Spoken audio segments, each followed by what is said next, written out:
परम ब्रह्म परमात्मा की कृपा से श्रवण कर रहे हैं।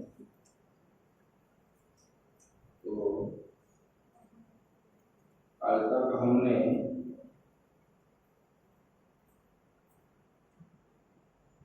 माया के ऊपर कल बता रहे। माया मतलब क्या है? माया मतलब जो है और दिखाई नहीं पड़ता। देखिए माया क्या है? माया अनिर्वचनीय,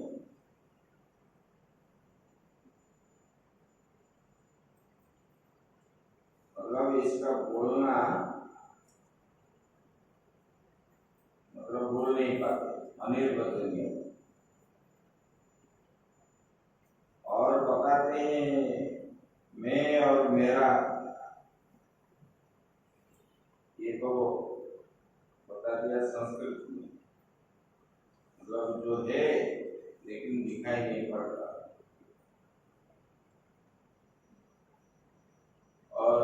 उधर बताते हैं तुलसीदास जी भगवान, मैं और मोर तोरते माया, जहीं बस कीन्ने जीवन काया। मैं और मेरा यही माया है।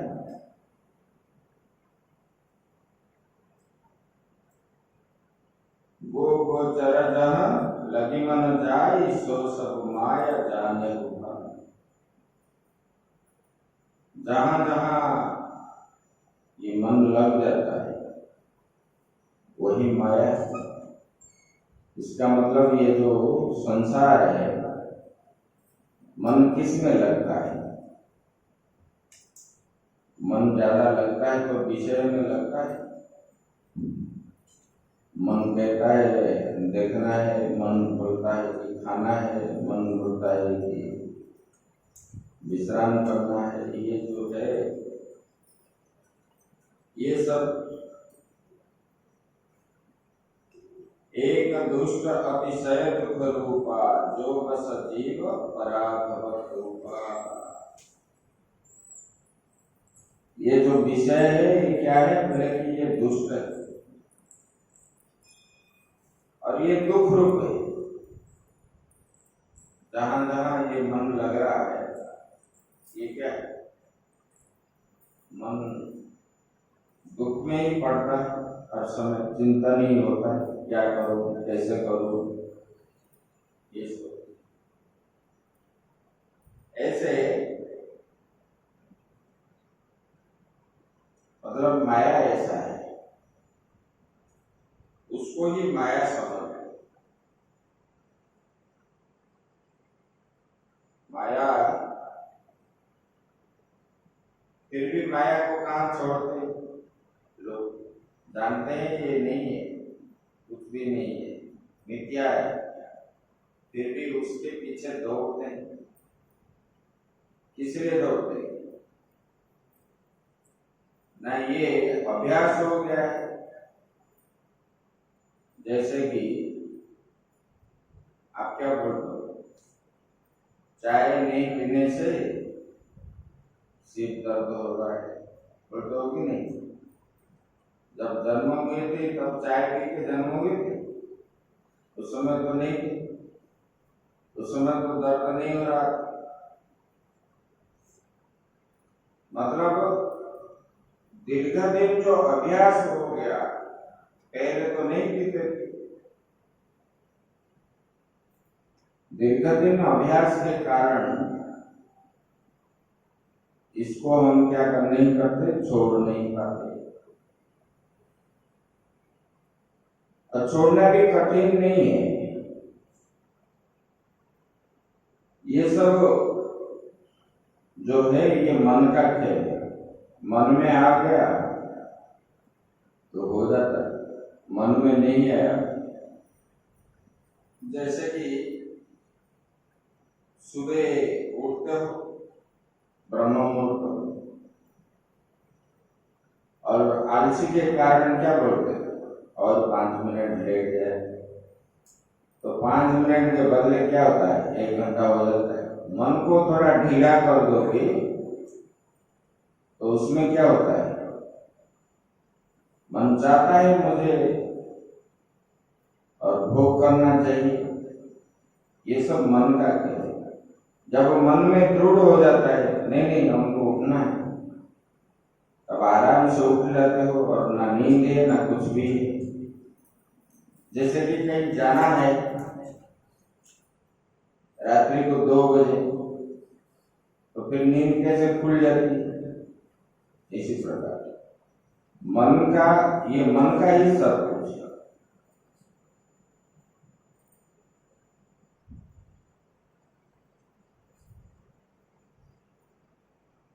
मनो जियारा जग जग फेल, जगो जियारा हो। ऐसे तो मन जो है ये मन का ही है। सुख से दुख से नको पिदाता, कोई सुख नहीं दे रहा है, कोई दुख दे रहा है। ये मन के अंदर ही सुख दुख आदि होता रहता है। इसलिए मन को अपने बस में करने के लिए भगवान बोल रहे। आगे बताते हैं भगवान ने, बोले कि देखो ये गुण दोष बता रहे।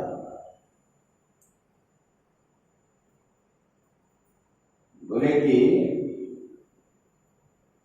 सत्व रज तम ये 3 गुण है। बोले कि उद्धव जी सम दम तितिक्षा इच्छा तपस्या सत्य तुष्टि त्याग स्पृहा संतोष ये सब किसका है? बोले कि ये सब सत्व गुण की वृत्तियां हैं। ये जिन जिन के पास है उनको क्या है ना, उनका गुण जो है सत्व गुण है।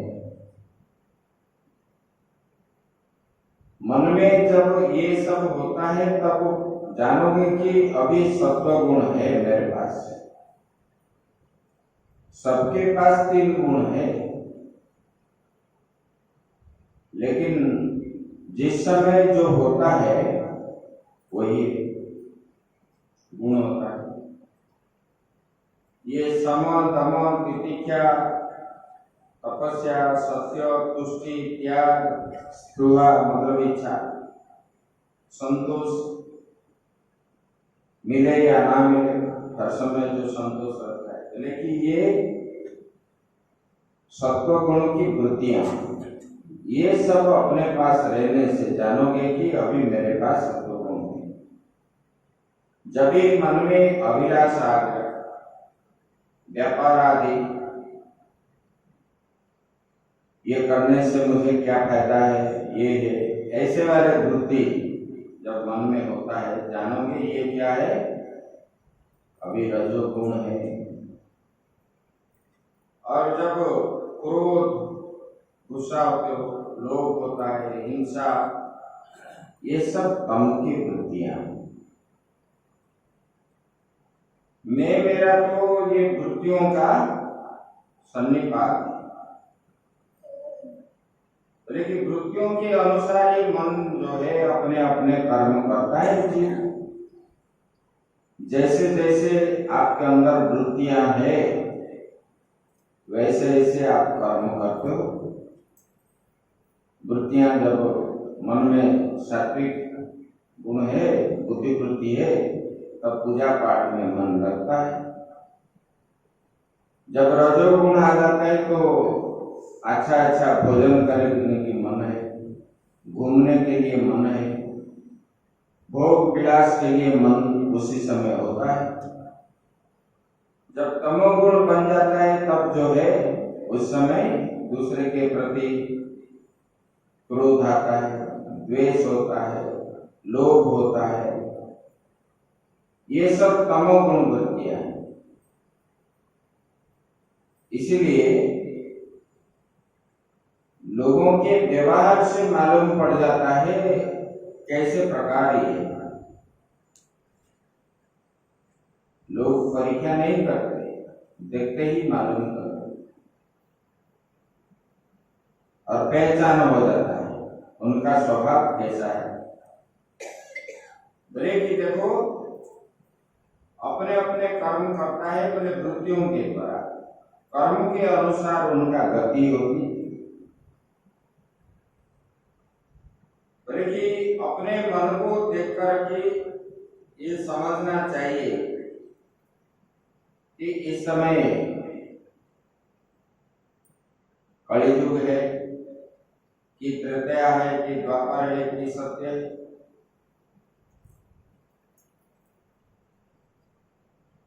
ये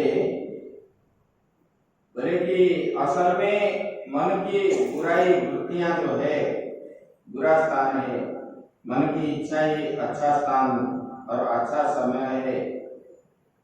मन खूब प्रसन्न रहता है, जब बुरा है तब मन में दुख होता है। उसके अनुसार ही बोले कि मुझ परमात्मा में जब मन रंग लगता है और निसंग हो, तब समझना चाहिए कि अभी सत्व गुण है और ये सत्य जो है, ऐसे मानना चाहिए। जब मन भटक रहा है तब समझो कि ये रजोगुण है। जब मन के अंदर आलसी आदि होता है तब जानोगे कि अभी तमोगुण है, ये तमोगुण की वृत्ति है। बोले कि ये जागृत स्वप्न सुषुप्ति जो है, ये भी तीन अवस्था जो है, ये गुण के द्वारा होती है। तीनों गुण का, तीन गतियां भी गुण से ही होती है।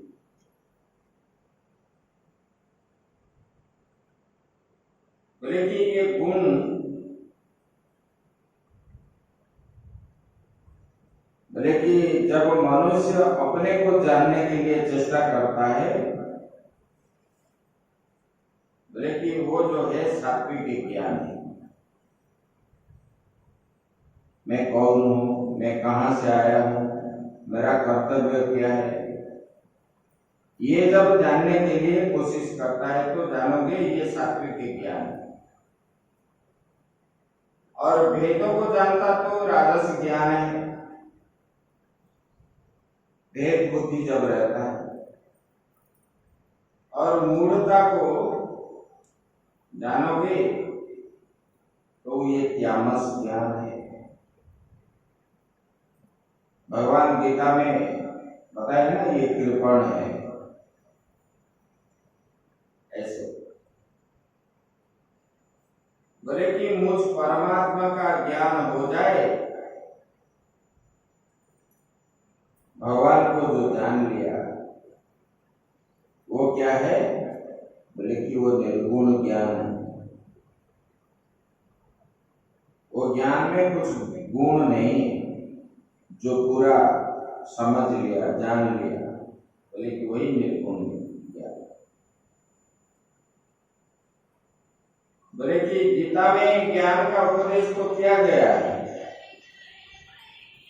बोले कैसे, त्रिगुण के अंदर किया गया है, परंतु भागवत में एक एक विभाग बताया हुआ है।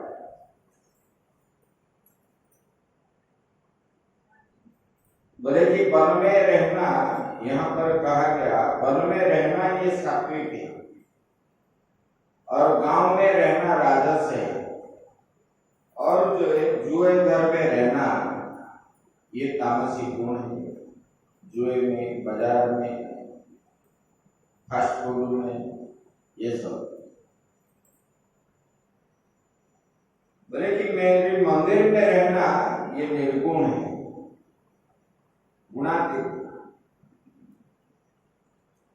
बोले कि मुझ परमात्मा में संबंध रखने वाला वस्तु को संसार में नहीं डालना चाहिए। जो कर्ता अनासक्त है वो सात्विक, जिसके मन में कोई आसक्ति नहीं है वही सात्विक है। देखो ये सात्विक, राजसिक, तामसिक के बारे में इस अध्याय में पूरा बताया गया, एक एक विषय का। इसको जो जानबूझ करके अपने मन को, हम भी ये गुण का भी परिवर्तन कर सकते हैं, प्रयास करेंगे तो इसमें भी हो जाएगा। हर समय सात्विक गुण रहेगा। बोले कि अनासक्त जो है वो सात्विक है, जो क्रोधांध है वो राजस है, जो अनुसंधान शून्य है वो तामस है। अगर किसी खोज में नहीं है वही तामसिक है। बोले कि इस प्रकार वस्तुओं का आश्रय मुझ में है। गुणातीत होने की पद्धति ऐसा है।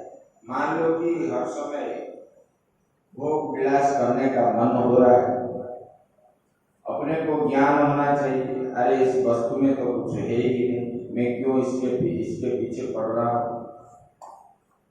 तो फिर सात्विक गुण कैसे होगा, उसी हिसाब से हमको कर्म करना पड़ेगा, भोजन करना पड़ेगा, शुद्ध सात्विक भोजन करना चाहिए। शुद्ध सात्विक क्या है? जो भोग लग रहा है, ना ज्यादा गर्मी खाना चाहिए ना ज्यादा ठंडा, वही है सात्विक। उसी में गीता में आपको बताएंगे 17 अध्याय में। और प्याज लहसुन ये सब, ये भोजन भी गुण बढ़, मतलब जैसा वर्ण वैसा मन, वर्ण के अनुसार भी मन बनता है। बोले कि ज्यादा चटपटी खाओगे तो तमो गुण वृद्धि होगा, खट्टा चटपटी ये सब। तो शुद्ध सात्विक जो है, सात्विक गुण कैसे होगा? मन भगवान में लगेगा तो शुद्ध शाकाहार भोजन करने पड़ेगा, ना तेल है ना मसाला है और ना तीखा भी है ना खट्टा भी है, ऐसे भोजन करना चाहिए। बोले कि और क्या है? बोले कि शुद्ध सात्विक शास्त्र का भी अध्ययन करना चाहिए, भगवान की लीलाओं का कथा सुनना चाहिए, पढ़ना चाहिए, सत्संग होना चाहिए। तब जो है बार बार चिंतन करने से ये मन जो है शुद्ध सात्विक में लगा रहता है।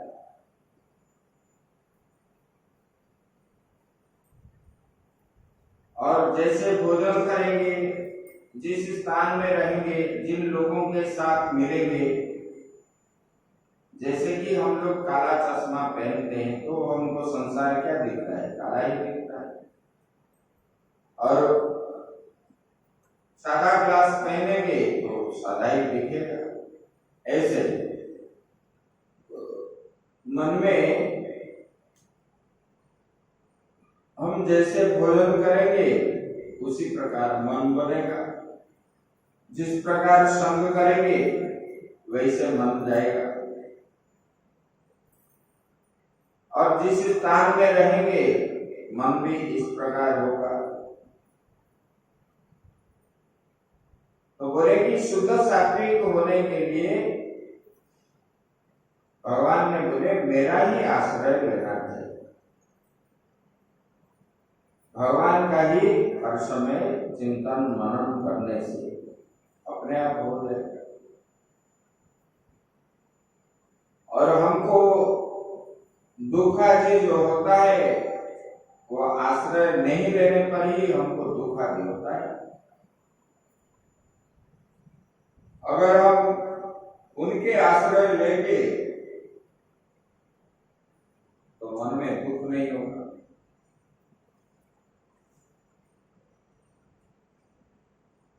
देखो एक संत थे, संत मतलब एक गृहस्थ,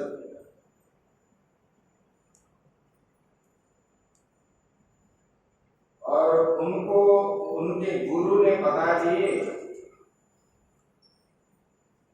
बेटा हर समय जो है संतों की सेवा करना, और संतों को जो है घर में रखना, उनकी सेवा करना, तब जो है परमात्मा मिलेंगे। और वो जो भगत है वो गांव के मुखिया था और उनके पास धन दौलत भरपूर था,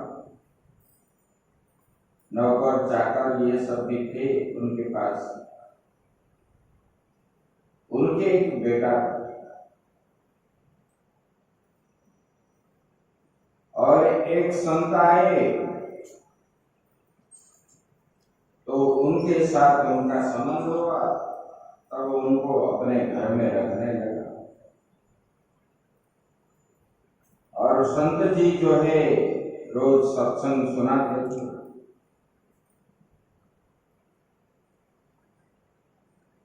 और उन्होंने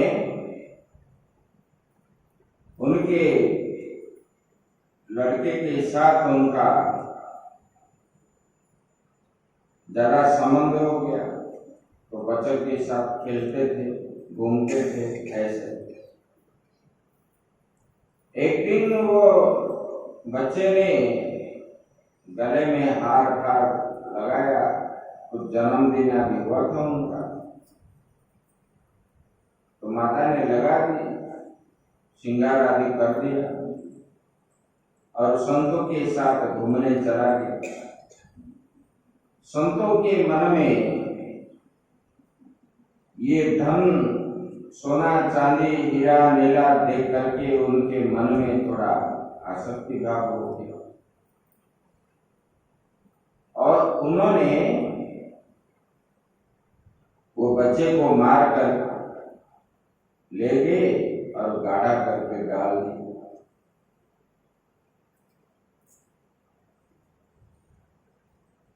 और आगे चुपचाप जैसे कुछ मालूम नहीं। जब बहुत देर तक बच्चा नहीं आया, तब पिता माता ने अड़ोस पड़ोस वाले को पूछने लगे, मेरा बच्चा कहाँ है, कहाँ है? ढूंढने लगे तो कहीं भी ढूंढे तो मिला नहीं। तब ये जो संत था, उन्होंने मन में विचार आया, देखो मन की वृत्तियां कभी कभी कैसे हो जाता है। बोले कि अरे इन्होंने मुझे आश्रय दिया, मुझे भोजन कर दिया, रहने के लिए घर भी दिया, और मैंने सामान्य धन के लिए उनके बच्चे को मैंने मार दिया। तब जाकर के उनको बोलने लगा कि सेठ जी, और मेरे द्वारा आपके बच्चे जो है मर गया और मैंने वहां गाड़ा में डाल दिया। तब सेठ जी कुछ बोले नहीं और बोलने लगे, संत तो ऐसे नहीं करते, गुरुजी बताते, और ये तो संत है, और संतों को अपमान कैसे करूं मैं? बोले कि ठीक है, आप चले जाओ, चुपचाप यहीं से चले जाओ। अब संत जी चले गए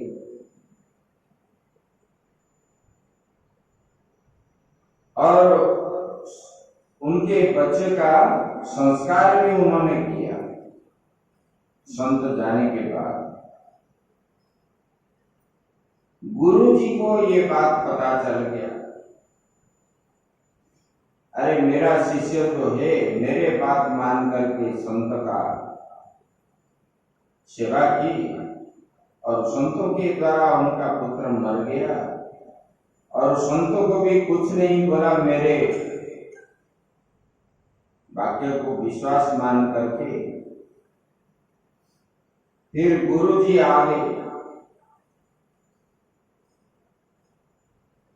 जब गुरु जी को देखने लगा, तब जो है साष्टांग प्रणिपात किया, उनको आसन दिया, आद्य अर्घ्य दे करके पूजन किया। तब गुरु जी बोलने लगे कि बेटा तुम्हारा पुत्र कहाँ है? बोले गुरु जी वो तो संसार में नहीं है। बोले किसने बोला संसार में नहीं है? नहीं, हमने उनको जो है जला दिए, ऐसे ऐसे बात हुआ। बोले कि ऐसा नहीं है, कहां पर जलाए? और वहां पर लिए उनको दिखाए।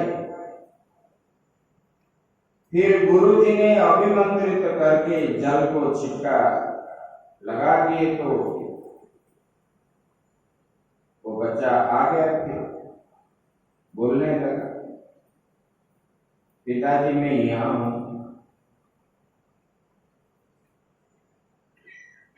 तो गुरु के वाक्य और भगवान के शास्त्र के, भगवान के वाक्य पर जो श्रद्धा मानता है उनको कभी भी दुख नहीं होता, विश्वास होनी चाहिए। इसलिए जो श्रद्धा आता है, ये श्रद्धा मतलब किसी में, गुरु वाक्य में श्रद्धा, शास्त्र में श्रद्धा करनी चाहिए। श्रद्धा मतलब अपने विश्वास होना चाहिए, और ये विश्वास से ही ये सब प्राप्त होता है।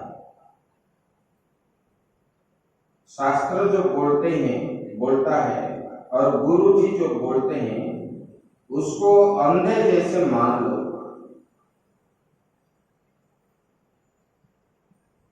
और उसी में युक्ति करोगे तब मन में शांति कभी नहीं प्राप्त होगी। लोग युक्ति डालते हैं ना,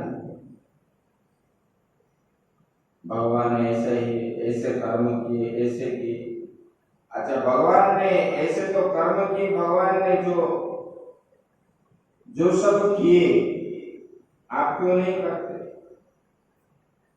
भगवान ने गिर गोवर्धन उठा लिए 7 साल की उम्र में, तो अभी 7 साल के बच्चे को 5 किलो वजन उठाना कठिन होता है, और भगवान ने इतने बड़े पर्वत को उठा लिए, और एक हाथ में कनिष्ठ उंगली के ऊपर उन्होंने 7 दिन तक पकड़ के रहे। तो आप क्यों नहीं करते?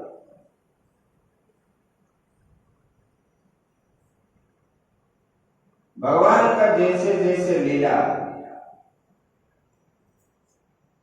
सेतुबंध जो है समुद्र में बंद बांधना, भगवान ने तो किया, आप लोगों ने क्यों नहीं किया?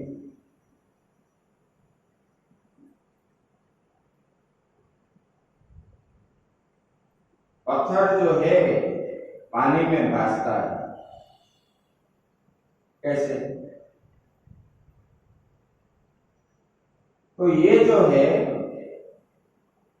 ये विश्वसनीय है। अगर हम मानेंगे तब ये मिलेगा, और हम जब मानते नहीं तो हमको दुख ही मिलता है। हम क्या मानते हैं?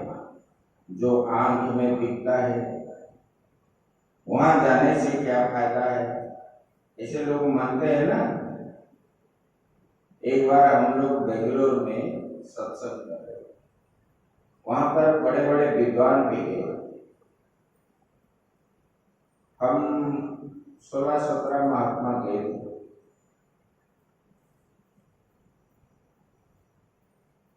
तो वहां पर लोग जो है गिने चुने ही 50-60 थे।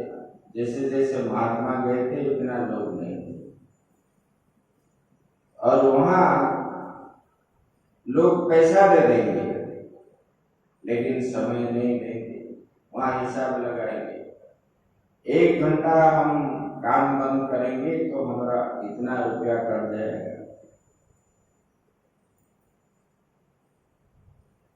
देखो, अभी देखोगे आपके बच्चों के अंदर भी जो नौकरी करते हैं, घर में लैपटॉप लेकर के बैठेंगे, बात नहीं करेंगे, कुछ नहीं करेंगे, 12 घंटा इसमें बैठेंगे।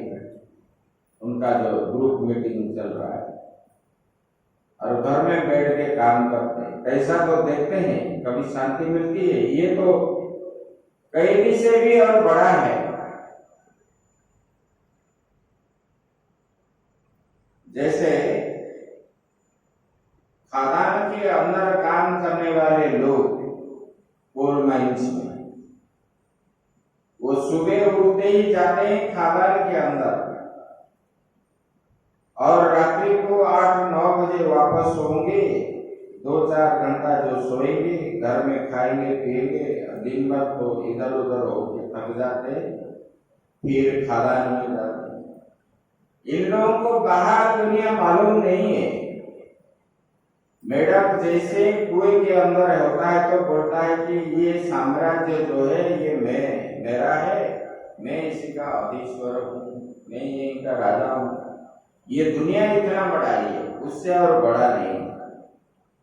ऐसे वाले लोग भी यही समझते हैं। बस पैसा देखते हैं। कोई बोलेगा कि आपको जो है कुछ अरब रुपया दिया जाएगा, आप बिना सोए रह पाओगे? बिना सोए रह पाओगे? कभी नहीं रह पाओगे। ऐसा ये लोग देखते हैं, लेकिन इन लोगों के जीवन में कभी शांति नहीं। तो पैसा पैसा के लिए, पैसा के पीछे तो दौड़ते हैं, फिर शांति क्यों नहीं है?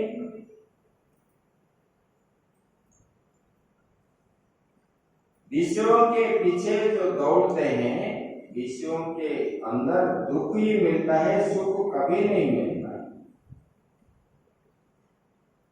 सुख शांति जो है एक परमात्मा का ही आश्रय लेने पर जो शांति है, जो सुख है, संसार में किसी भी वस्तु में भी ये शांति नहीं।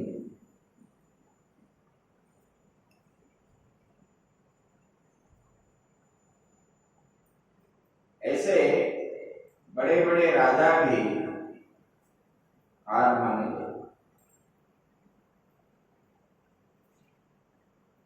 एक बार जगन्नाथ जी में एक राजा आया। वो राजा बोलने लगा, पूरी राजा को बोलने लगा, बोले कि आपके भगवान को क्या प्रिय है, आप बताइए, मैं दूंगा। राजा जो है जगन्नाथ जी के परम सेवक है, और उनको स्वप्न में सब कुछ मालूम होता है, और उनको भगवान बताते हैं। जो राजा बनता है वहां, उसको सब कुछ भगवान के साथ, इसलिए उधर लोग जो है उनको साक्षात विष्णु रूप मान करके उनको पूजन करते हैं राजा। और राजा ने भगवान को पूछने लगे, भगवान ऐसे आया है दक्षिण के एक राजा, और बोलता है कि भगवान जगन्नाथ जी को क्या प्रिय है। तो भगवान ने बताया बोले कि उनको बोल दो, गजमुक्ता पान एक दे दो, 3 पान चाहिए।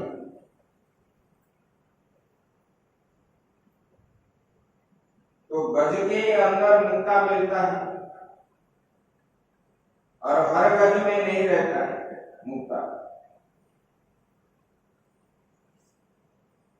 तो राजा ने एक पान तो जुगाड़ दिया और 2 जुगाड़ नहीं पाए, फिर हार मान लिया।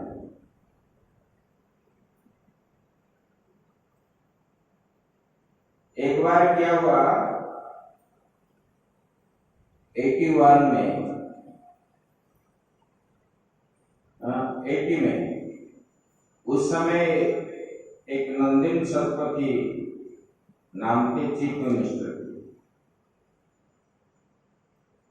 और राजा को सरकार की तरफ से रथ में वो झाड़ू लगाते भगवान आने से पहले, राजा स्वयं। तो इसलिए उनको 1 लाख रुपया दिया जाता था उसी समय, क्योंकि उनका तो सब चला गया, राज्य शासन, सब संपत्ति बाड़ी आदि सरकार ले गया। तो इसलिए ये वहां पर रहते हैं। तो चीफ मिनिस्टर ने बोलने लगी, बोले कि राजा को क्यों दिया जाता है 1 लाख रुपया? अरे राजा नहीं आने से क्या भगवान रथ यात्रा नहीं होगा?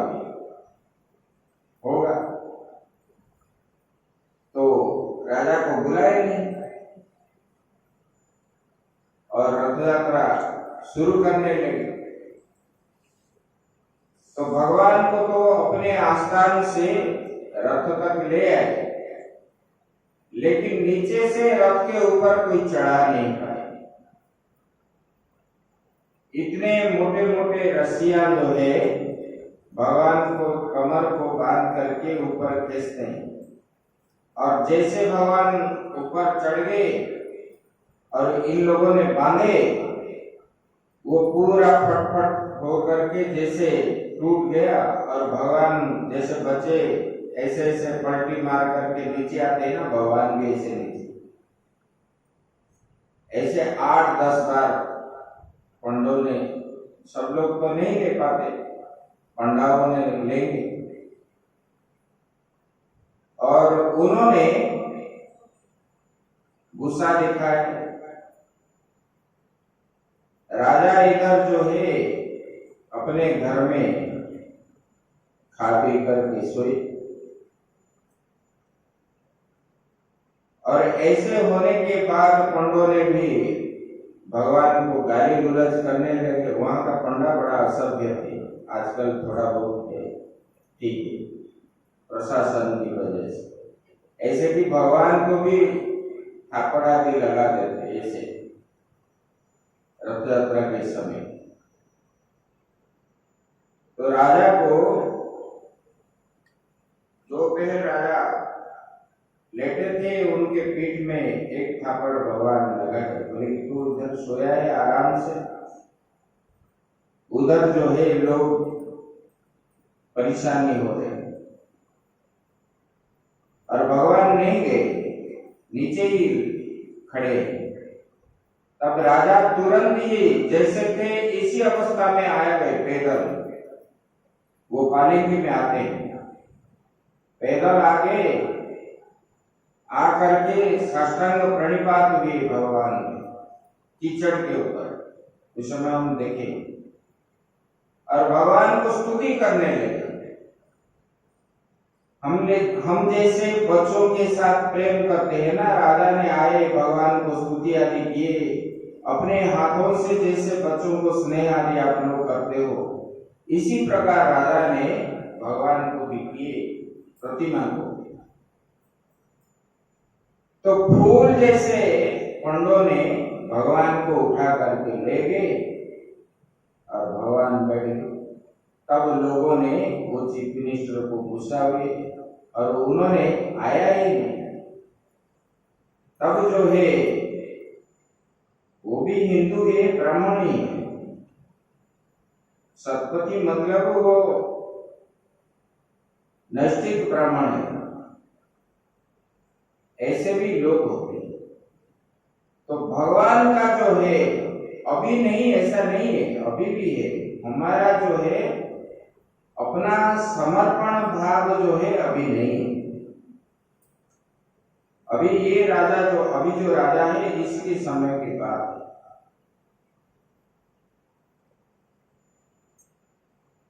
तो भगवान अभी देखो बद्रीनाथ में भी जो भी कुछ होता है तो उनको स्वप्नादेश भगवान करते हैं।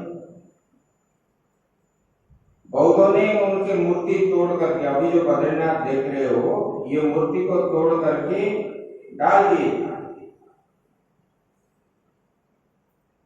अलकानंदा में, और आदि गुरु शंकराचार्य को स्वप्न हुआ और उन्होंने डुबकी लगा करके भगवान को निकाले, फिर स्थापना की। वो खंडित मूर्ति हो गया, फिर उन्होंने बना करके, वो मूर्ति तो पारक का है, बद्रीनाथ जी का मूर्ति। लेकिन भगवान का जो आश्रय लेता है उनको उसी से जो शांति मिलती है, बाह्य वस्तु में कभी भी नहीं। अभी भी है, अभी नहीं है ऐसा नहीं है, लेकिन हमारा विश्वास जो है इतना नहीं रहने पर ही हमको दुख मिलता है।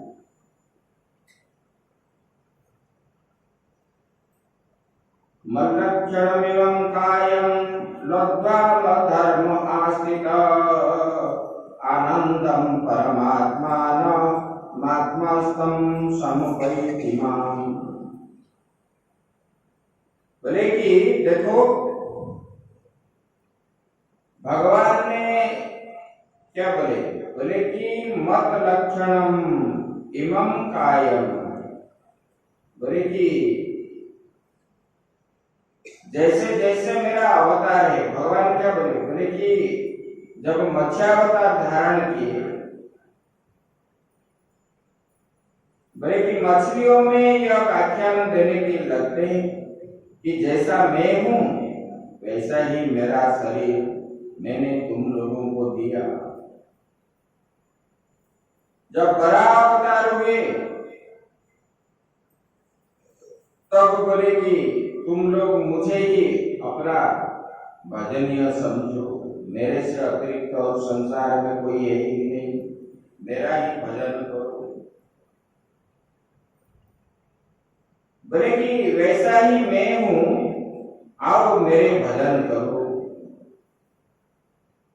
और अन्य अवतार में भी ऐसे ऐसे बोले।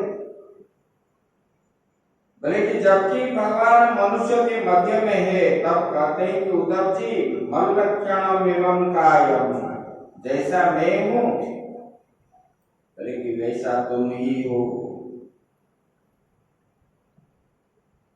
मेरा शरीर जो है आपका शरीर भी वही है, मेरे अंदर जो जो चीज है आपके शरीर भी। मल्लक्षणम एवं कायम, बोले कि मेरा जो शरीर है आपका शरीर वही है, इसमें कोई भेद नहीं है। जैसा मैं हूं वैसा तुम हो, जैसे लक्षण मेरे अंदर है आपके अंदर भी वही है, तुम्हारे अंदर भी ऐसा है। इसलिए तुम क्या करो ना, भक्ति योग करो और मधर्म आस्थित, भागवत धर्म का आश्रय। भगवान जैसा है हम भी ऐसा है, लेकिन अज्ञान के कारण हम क्या है, हमको मालूम नहीं पड़ता है। आप क्या बोलते हो, मैं तो जीव हूं, मैं ईश्वर थोड़ी बोलते, कोई भी नहीं बोलते। मैं ब्रह्म हूं, ये ज्ञान कोई करोड़ में एक बोलता होगा जिसको ये ज्ञान है, लेकिन सब क्या मानते हैं, मैं जीव हूं।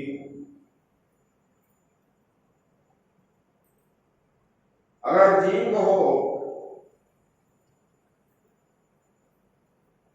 तब आत्मा नहीं रहने पर आप क्यों नहीं रहते? तो आत्मा चली जाने से फिर रहना चाहिए अगर जीव को मानते हो। इसलिए ये जीव जो है ये शरीर मिथ्या है, परमात्मा की ही सत्य है। और भगवान बोलते हैं मैं जैसा हूं आप ही वैसे हो, मेरे अंदर जो है वो आपके अंदर है। ये आत्मा में भिन्नता नहीं है। भिन्नता किसमें है? शरीर के अंदर। शरीर के अंदर जो जो विषय वस्तु आती है वो अलग है। जैसे कि ये करंट के द्वारा पंखा भी चल रही है, एसी भी चल रही है। करंट नहीं रहने पर ये पंखा एसी दोनों बंद है, लेकिन पंखा के शरीर के अंदर जो है एसी के अंदर वही है क्या? अलग अलग। लेकिन करंट जो है वैसे ही तैसे एक ही है। ऐसे आत्मा भी एक है।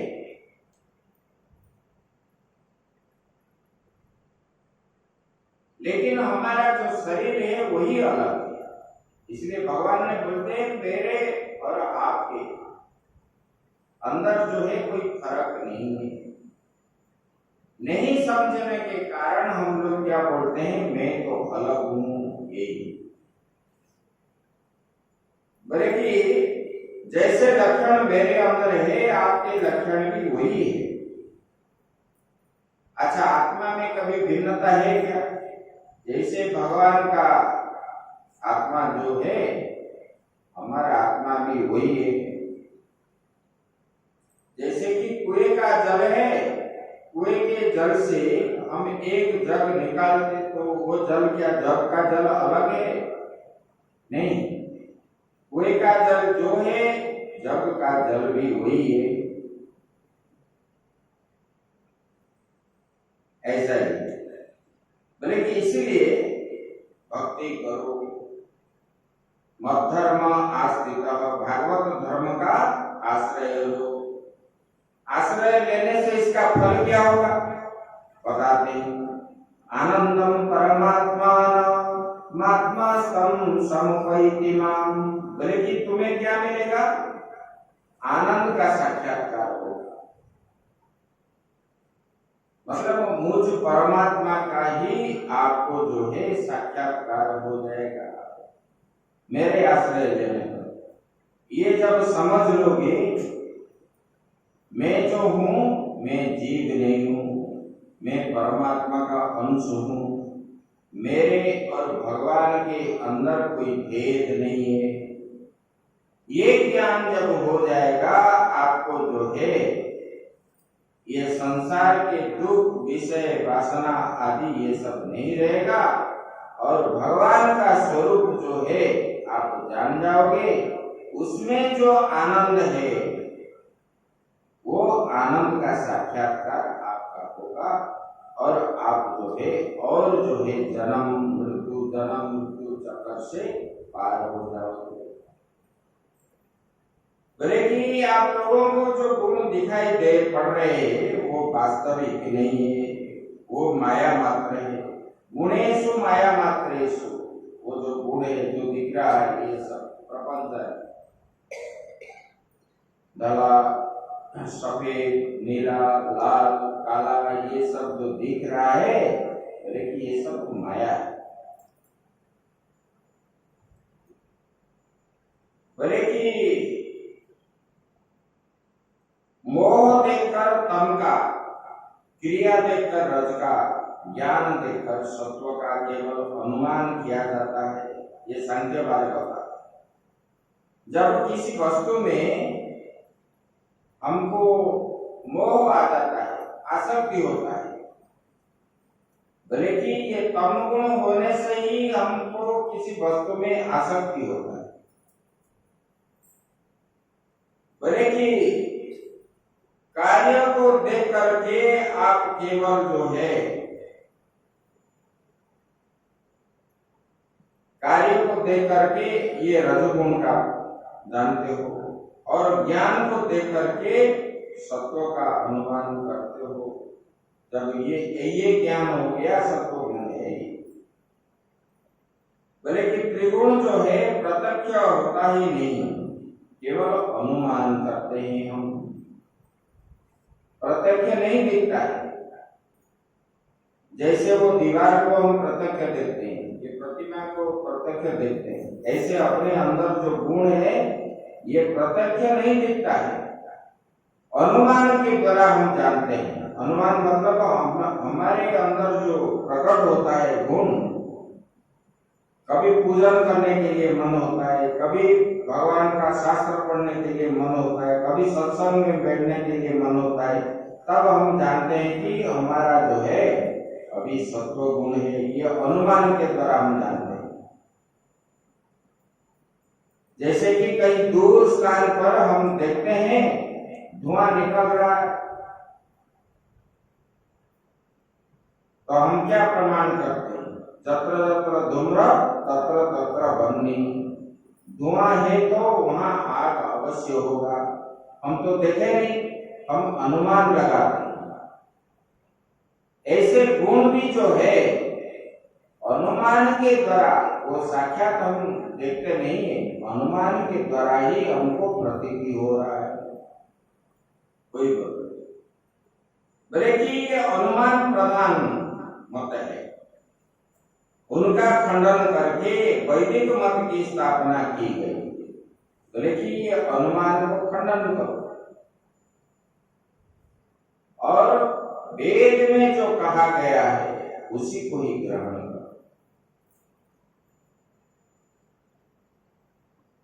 बोले कि गुण शब्द का अर्थ यही है, शब्द स्पर्श रूप रस गंध आदि जो है ये दिखाई पड़ रहा है, यही है गुण शब्द। परंतु इसमें रह करके कहीं फंसना नहीं चाहिए। लेकिन संसार में रहना है तो उसमें रहना पड़ेगा। जब हम संसार में रह रहे हैं, ट्रेन में जब सफर कर रहे हैं, लोग तो मछली भी खाएंगे, अंडा भी खाएंगे, चिकन भी खाएंगे, और बोलोगे कि हमको ये गंध आ रहा है, तो नहीं जाना चाहिए। ऐसे संसार में हम हैं तो ये संसार में शब्द स्पर्श रूप रस गंध आदि सब आएगा, उसको भी हमको देखना भी पड़ेगा, और उससे बचने के लिए हम उपाय सोचना चाहिए। हमारा धर्म है उससे बचना चाहिए, तो बचने का उपाय हमको करना पड़ेगा। कैसे हम उससे बचे, उससे फंसना नहीं, भगवान यही बताते। लेकिन ये उद्धव जी बोले कि विद्या के द्वारा उत्तम गुरु के आश्रय लेकर के शास्त्र के द्वारा संसार में रह करके संसार के ये जो रूप रस गुण गंध आदि जो है ये विषयों से बच करके रहना। हमको ये स्पर्श ना करे। इसी प्रकार जैसे जल के अंदर कमल का पत्ता रहने पर भी जल उनको स्पर्श नहीं करता, इसी प्रकार संसार में रह करके संसार का विषय वासना हमको कैसे ना लगे, इसी हिसाब से हमको रहना चाहिए। बोले कि संसार के विषय लोगों का संग करके उनका अनुगमन करने वाले वही दशा होते हैं। जैसे कोई दारू पीने वाला, उसके साथ जाओगे तो आपको क्या है,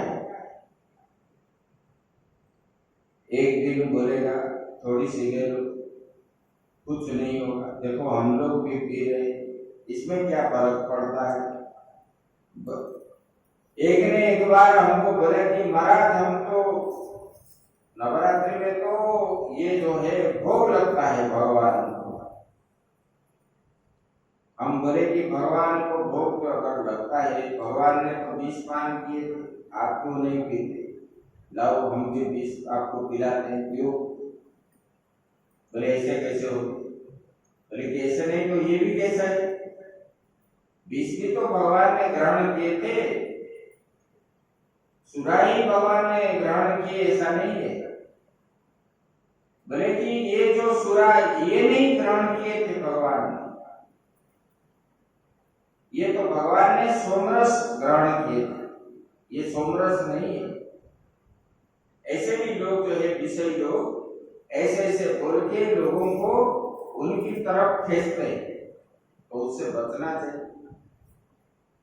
बोले कि अंधे नैव नियतमन्यमान, जैसे एक अंधा दूसरे अंधे को रास्ता दिखाता है, ये संसार भी ऐसा है। अंधे के साथ जाओगे तो क्या करोगे, गड्ढे में गिरोगे। ऐसे ये संसार के लोग आंख होने पर भी ये अंधे ही है, क्योंकि ये शास्त्र के अनुसार कर्म नहीं करते, इसलिए उनको अंधा माना गया।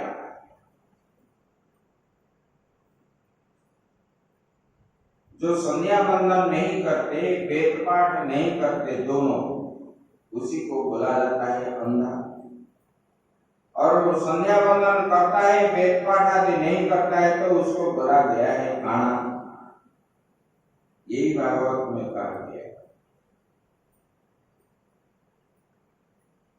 अभी क्या है, अभी जितने हैं पैसा के लिए ही पूजा पाठ कर रहे हैं, कोई संध्या नहीं करते, जिसके पास शिक्षा नहीं है, ना ब्राह्मण में है, ना क्षत्रिय में है, ना शूद्र में, ये वैश्य में है, ये तीनों वर्ण में रहना चाहिए। पैसा अगर नहीं तो इतना भी नहीं करेंगे, और मिल रहा है भी तो आग्रह से पूजन नहीं करते बस। तो पंडितों में पंडिताई कहाँ है? किसी किसी में है, सब में नहीं। ऐसा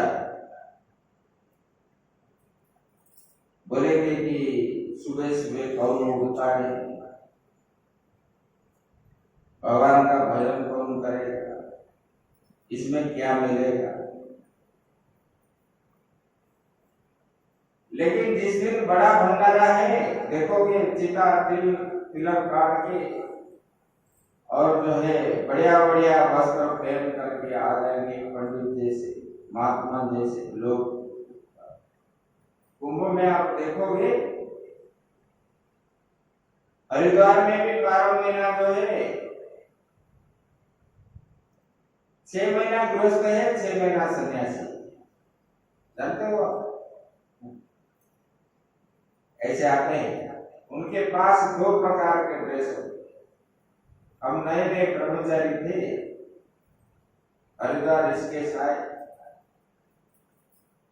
और ये लोग जाते समय तो सामान खरीद घर को जाने के समय, तो हमने पूछा इतना सामान किसके लिए ले रहे हो? हम उसी समय नहीं जानते थे कि ऐसे भी महात्मा हो। तो बोले कि ये पोते के लिए, ये पोती के लिए, ये बहू के लिए, ये बेटा के लिए। हम बोले महात्मा का भी ऐसे सब होते। तब एक पुराने संत थे, उन्होंने मुझे बुला के बताया, बोले कि देखो ये लोग 6 महीना घर में रहते हैं, और घर का काम धंधा जब खत्म हो जाता है तो यहाँ आ जाते हैं, 6 महीना महात्मा बन जाते हैं, और यहाँ मांग घूम करके तो भंडारा आदि खा करके मंडली में घूमते। लेकिन जो सही ब्रह्मचारी महात्मा है वो कभी ऐसा नहीं करता। वृंदावन में जितने मंडली वाले ऐसे बोले कि ये क्या है, मतलब इन लोगों का लक्ष्य क्या है? भगवान के प्रति नहीं, विषयों के प्रति। विषयों को हम ग्रहण करें, तो इन लोगों को जब दुख आता है तो वो क्या बोलेंगे? भगवान हमको दे रहे हैं। भगवान के नाम से आप ले रहे हो तो अधर्म है, आपको तो भोगना पड़ेगा। कर्म सही नहीं है तो भोगना पड़ेगा, और भोगने का समय बोलोगे कि भगवान मुझे ये दे रहे, यही बोले कि देखो विषय भोगने पर भी विषय भी सच्चा नहीं है, इसका प्रमाण कर दिए भगवान ने उनको। बोले कि देखो ये पुरुरवा जो है चक्रवर्ती सम्राट थे, और बड़े सुंदर भी थे। इनका रूप वर्णना जब नारद जी ने जाकर के स्वर्गलोक में किए इंद्र सभा में, तब उनका वर्णन सुन करके उर्वशी पुरुरवा के पास स्वयं आ गई, और उर्वशी के सुंदरता को देख करके पुरुरवा ने ये चक्रवर्ती सम्राट भूल गए कि मैं चक्रवर्ती सम्राट हूं, और अपना संध्या बंधन सब कुछ राज परिवार सब छोड़ करके उर्वशी के पीछे घूमने लगे। हाय उर्वशी, हाय उर्वशी, जंगल में पागल जैसे घूमने लगे, पेड़ों को उर्वशी समझ रहे थे, और पेड़ों को जाकर के पकड़ लेते। और कभी जो है शरीर में वस्त्र भी नहीं है, ऐसी प्रकार जंगल के अंदर घूम रहे थे। तो बोले कि राजा पुरुरवा जो है जब उनको मालूम हुआ, अरे मैं तो चक्रवर्ती सम्राट हूं, मैं इसे संध्या बंदन कर रहा था, मैंने सब कुछ छोड़ करके एक ये नरक से भरा हुआ शरीर को मैंने आग्रह करके नरकों को ही मैंने ग्रहण किया। ये शरीर क्या है? इनके अंदर जो है मल मूत्र पूज रक्त आदि भरा हुआ, इसको रमण करने वाला, ये शरीर को रमण करने वाला जो होता है वो क्या होता है? मूढ़ ही होता है, पंडित नहीं होता है। ये शरीर को देख करके जो प्रेम करते हैं वो क्या है? मूढ़ है, अज्ञानी है। मल मूत्र का भंडार है ये शरीर। ये शरीर को जो प्रेम करता है मल मूत्र को ही प्रेम करता है। किं विद्याया किं तपसा किं त्यागेन श्रुतेन वा किं विव्यक्तेन मौनेन स्त्रीभिर्यस्य मनोधृतम्। बोले कि मनुष्य जीवन में जो यौन आकर्षण है, लैंगिक आकर्षण है, वो जैसे स्त्री का पुरुष के प्रति है, पुरुष का भी स्त्री के प्रति ऐसा है। बोले कि एक दूसरे के लिए ही यहाँ पर वर्णन किया गया। बोले कि स्त्री और पुरुष यदि परस्पर अपना मन खो दिया तो समझो कि सब कुछ लुटा दिया उन्होंने। चाहे पुरुष भी हो चाहे स्त्री भी हो, आपके पास कितने भी विद्वान हो आप, अगर मन आपके बस में नहीं है, विषयों के पास है, तब कितने बड़े ज्ञानी होने पर भी आपको कोई पूजन नहीं करेगा, कि कोई पूछेगा नहीं, और आपका गति ऊपर की ओर नहीं जाएगा, नीचे की ओर है। बोले कि कुर्रबा कहते हैं, बोले कि पशु की तरह मैंने जो है उर्वशी के साथ संग किया, और उर्वशी के सामने मैंने हार गया। यहाँ दृष्टांत देते हैं, बोले कि जैसे कि गधा गधी से लात खाता है, फिर भी जो है उनके पीछे पीछे दौड़ता है। उनको ये ज्ञान नहीं होता कि उधर जाने से मुझे लात मिलेगा। बोले कि ऐसे ही ये संसार में लोग जो है, जो स्त्री के पीछे दौड़ते हैं, स्त्री पुरुष के पीछे दौड़ते हैं, बोले कि इसमें कुछ मिलेगा नहीं, बोले कि इसमें नर्क ही मिलेगा। बोले कि पुस्तली उल्टा मेरे मन को हरण कर ले गया। बोले कि ये उर्वशी क्या है? बोले कि पुस्तली है, मायाविनी है,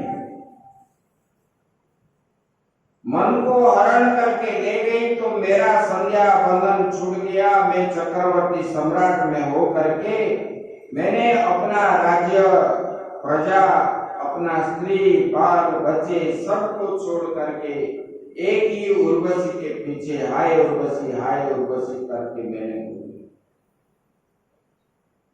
बोले कि मैंने जैसे अंधेरों में रस्सी पड़ा है तो साफ समझ करके लोग ऐसे नहीं जाते, इसी प्रकार ये रस्सी को मैंने साफ समझ लिया। बोले कि मैंने ही इस पर अपने को आसक्ति कर दिया। ये उर्वशी के प्रति मेरे मन में जो आसक्ति भाव आ गई, इसकी वजह से ही मेरा आज ये दशा है। बोले कि ये शरीर किसका है कुछ पता नहीं।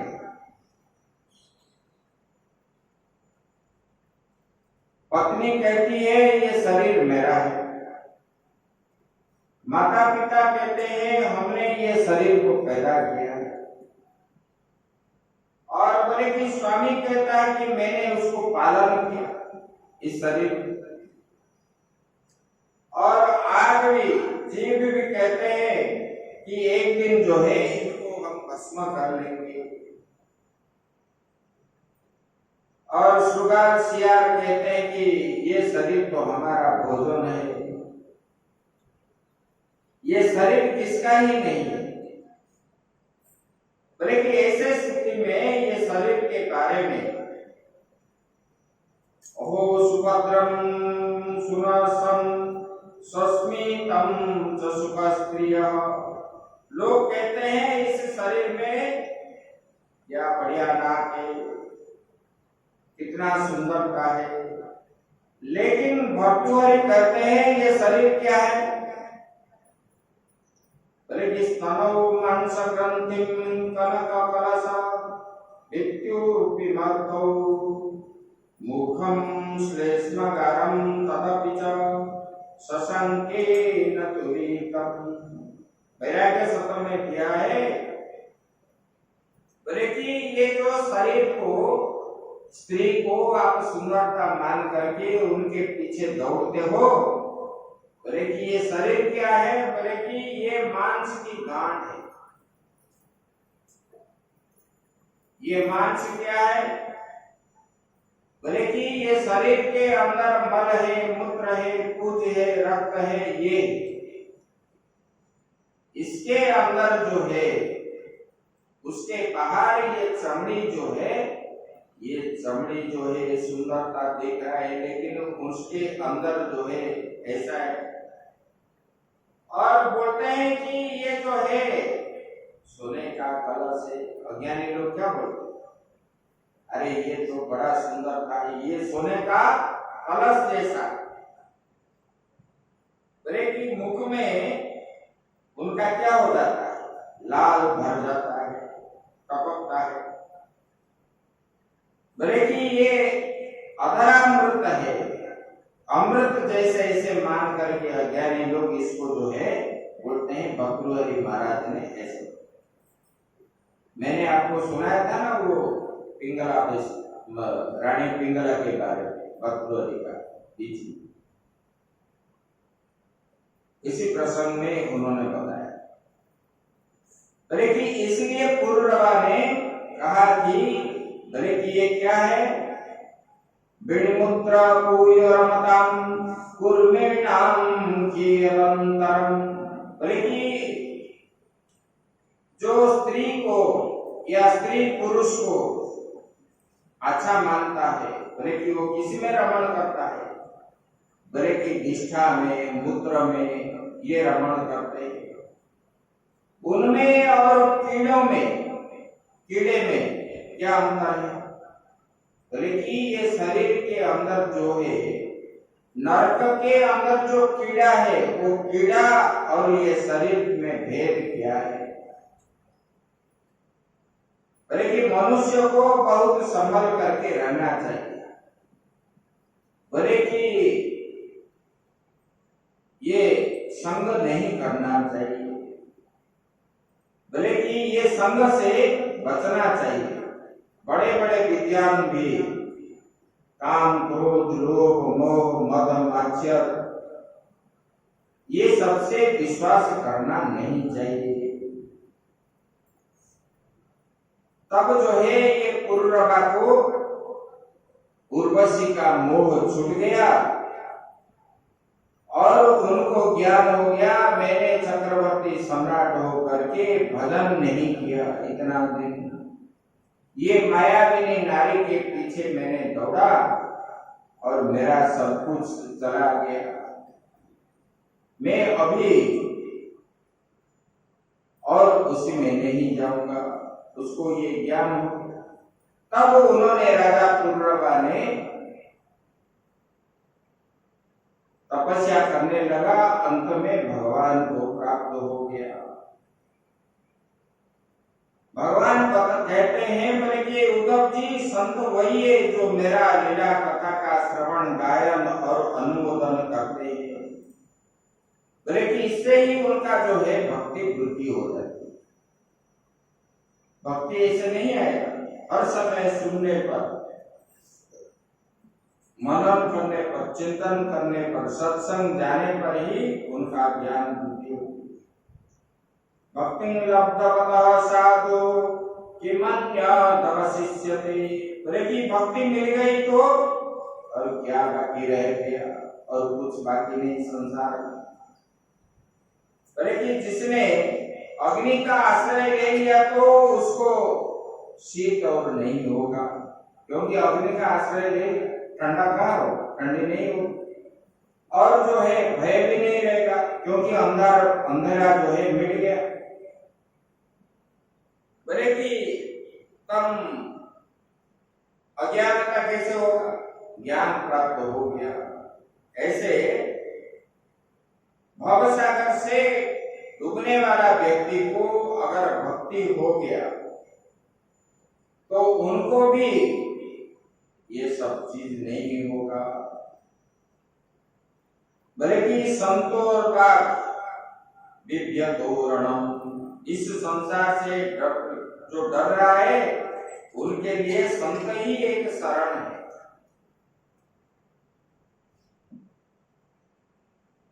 ये संत का आश्रय लेना चाहिए, जाना चाहिए। संसार में डर है, उनके लिए संत ही शरण है। भले कि संत क्या है, भले कि वो आंख प्रदान करता है। कौन सा आंख? ज्ञान रूप का। अभी क्या है, जीव अज्ञान अंधकार में भ्रमण कर रहा है और उनको क्या है,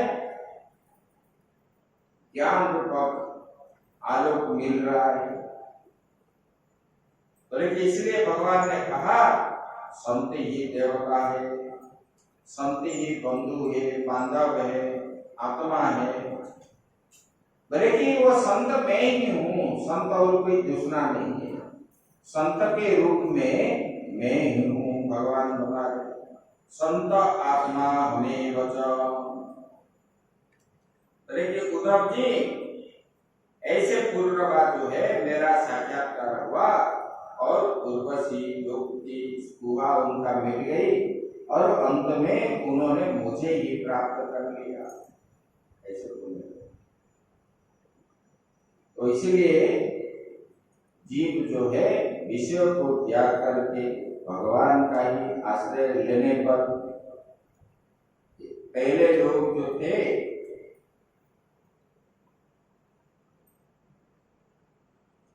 ये शाम के समय एकत्रित बैठ करके अपना कर्म आदि जब खत्म हो जाता था दिन में, रात्रि में बैठ करके इकट्ठा सत्संग करते थे, गोष्ठी करते थे, कोई ज्ञान की चर्चा करते थे गांव में।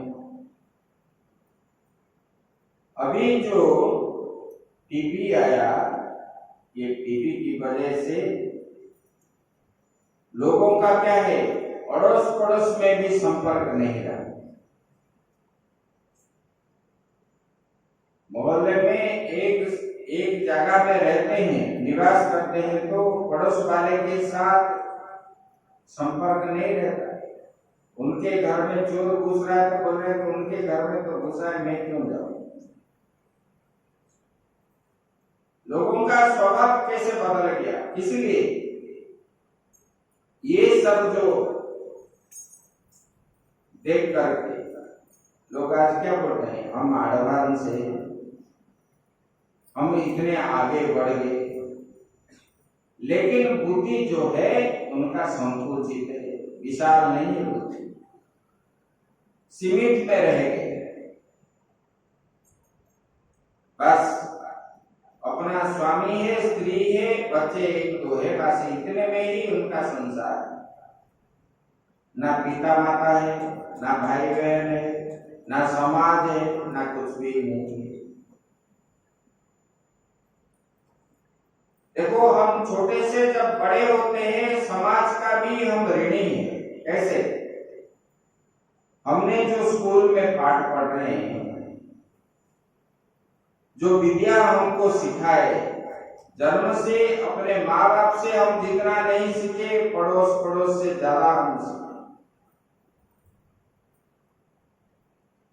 टीचर ने जो हमको पढ़ा रहे हैं उनको हम तनख्वाह देते हैं ना। हम जितना ट्यूशन फीस देते हैं घर में, इतने में उनका तनख्वाह हो जाता है। इससे ऋणी है। समाज से जो कुछ हम लोगों को सब कुछ प्राप्त होगा। देखो, समाज से ज्ञान प्राप्त होता है, कपड़ा, राशन, पानी, सब कुछ प्राप्त होता है ऐसे। लेकिन लोग जो है परस्पर के प्रति श्रद्धा भाव नहीं, इस कारण ये विषयासक्त होने के कारण हमको पैसा चाहिए, मान सम्मान चाहिए। देखो, ये पैसा के लिए, मान सम्मान के लिए जो भी कुछ भी कर सकते हैं लोग।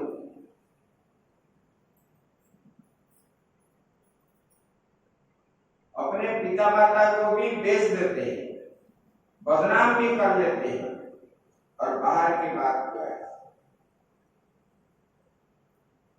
इसलिए ये जो है, ये शिक्षा का अभाव है। अभाव होने के कारण लोगों का बुद्धि वृत्ति आदि जो है इस प्रकार हो गई, तो सीमित में रहते हैं। इसलिए ये ज्ञान जो है फैलता नहीं है और शास्त्रों को पढ़ते नहीं। पहले लोग क्या करते थे, शाम को सत्संग करते थे और लोगों को ये ज्ञान होता था। बड़े छोटे का सम्मान आदि मिलता था लोगों को, तब लोग जो है ये शिक्षा प्राप्त करते थे। और बीच बीच में लोग, गांव के लोग भी संतों को बुलाते थे और संतों ने उपदेश कर रहे थे। हम तो बचपन में सुने, बहुत संतों की सेवा की है हम लोगों ने। हर गांव में होता था। रात्रि 12 बजे 1 बजे तक चलता था, शाम को शुरू कर। और संत जी भी बड़े प्रेम से बोलते थे, लोगों को समझाते थे। कहीं कहीं से संत आते थे, वृंदावन से, बद्रीनाथ से, केदारनाथ से, तो दूर दूर से लोग जाते थे ऐसे ही। लेकिन आज संत क्यों नहीं आते? ना हमारे मन में ये आग्रह नहीं होता। संत आएंगे तो हम क्या पूछते हैं, स्वामी जी हमारा थोड़ा हाथ देख लीजिए, हमारा भाग्य में क्या है, पैसा कैसे मिलेगा, नौकरी कैसे मिलेगा, ये नहीं है। संतों के पास जाना है तो पूछना है भगवान कैसे मिलेंगे। पहले लोग यही प्रश्न पूछते, और इसलिए आजकल क्या है, लोगों के पास जब आते हैं इधर उधर की बात बताते हैं, आप लोगों से पैसा लूटते हैं और कुछ नहीं। ज्ञान की बात कहां करते? देखो, इसके अंदर, भागवत के अंदर जितना ज्ञान है, अभी आप लोग सुन रहे हैं। भागवत जहां होता है वहां ज्ञान बताते हैं। बोलो, ये उपदेश का ज्ञान नहीं बताते। वहां क्या है, आप लोग को अच्छा लग रहा है, श्रुति मधुर है, बस बढ़िया भजन करते हैं, बढ़िया गा रहे, बढ़िया नाच रहे हैं। इसलिए इसके अंदर जो चीज है ये ज्ञान नहीं है।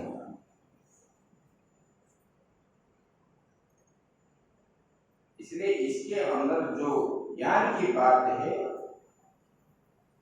देखो, हर समय हर व्यक्ति के अंदर जो अच्छा गुण है उसी को ग्रहण करो।